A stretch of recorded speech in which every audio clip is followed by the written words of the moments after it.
Au commencement, il n'y avait rien. Puis, aux confins de l'histoire de l'espèce humaine, à l'époque des cavernes, si l'on voulait quelque chose, il fallait l'échanger. Le troc était né et il fonctionnait sur la logique suivante. Si tu veux que je te protège contre les mammouths, va falloir me sucer. Petit à petit, et pour des raisons pratiques, ça ralentissait quand même vachement la productivité, toutes ces pipes.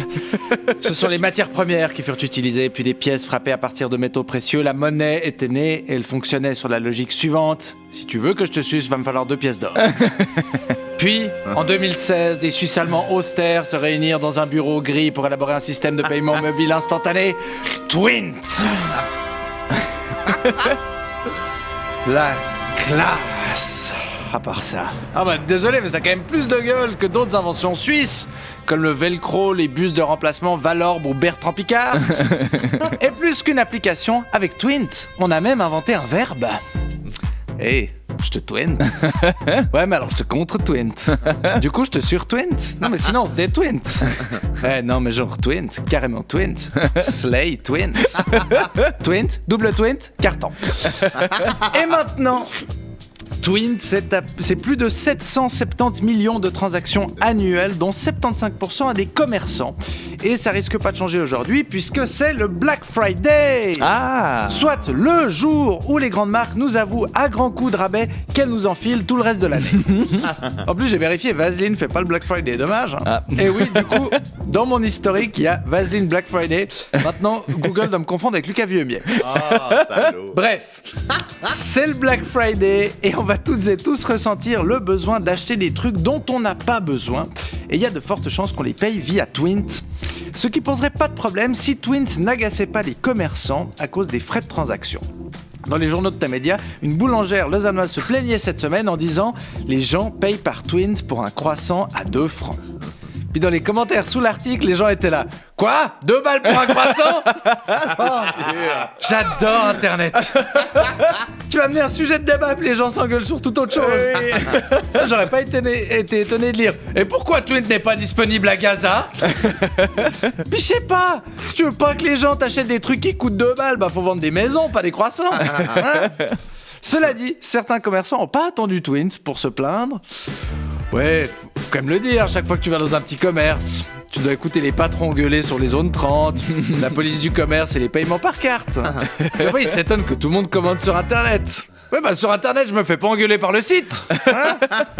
Mais ils ont raison de s'énerver contre Twint, parce que les frais de transaction sont parmi les plus élevés du marché pour le débit direct, 1,3%. Donc si vous tombez sur un article qui parle d'escroquerie via Twint, c'est peut-être juste les commissions facturées au commerce de proximité.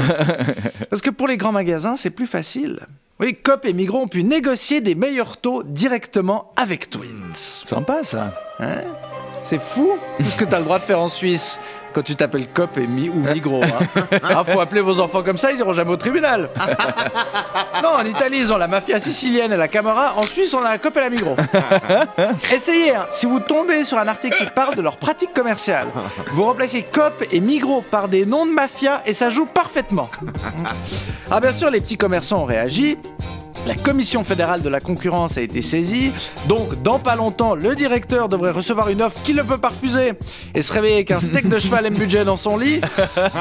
Les parlementaires fédéraux ont aussi demandé plus de transparence dans les commissions liées au paiement électronique, ce qui a fait réagir Guy Parmelin. Je cite, « Il faut d'abord examiner s'il existe des lacunes et où elles se situent. » Ou comme on dit en bon vaudois, faut voir où le commerçant a mal au cul. Du coup, j'ai essayé de comprendre pourquoi Twint prenait autant de commissions et j'ai trouvé la réponse dans un article du média PME. Je vous lis l'extrait, un peu raccourci avec une musique de méditation, sinon vous allez saigner du nez. 2 entreprises peuvent traiter directement les transactions Twint. Twint Acquiring, détenu à 100% par Twint, et Worldline, qui détient à son tour une participation importante dans Twint.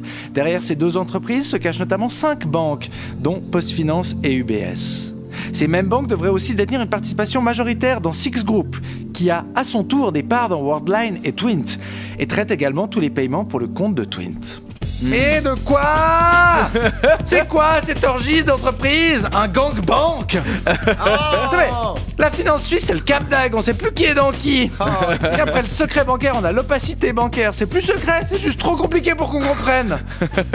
Mais peut-être que le seul truc qu'il y a à comprendre, c'est que malheureusement, pour nos commerçantes et commerçants de proximité, Twint et les banquiers vont pas faire le Black Friday.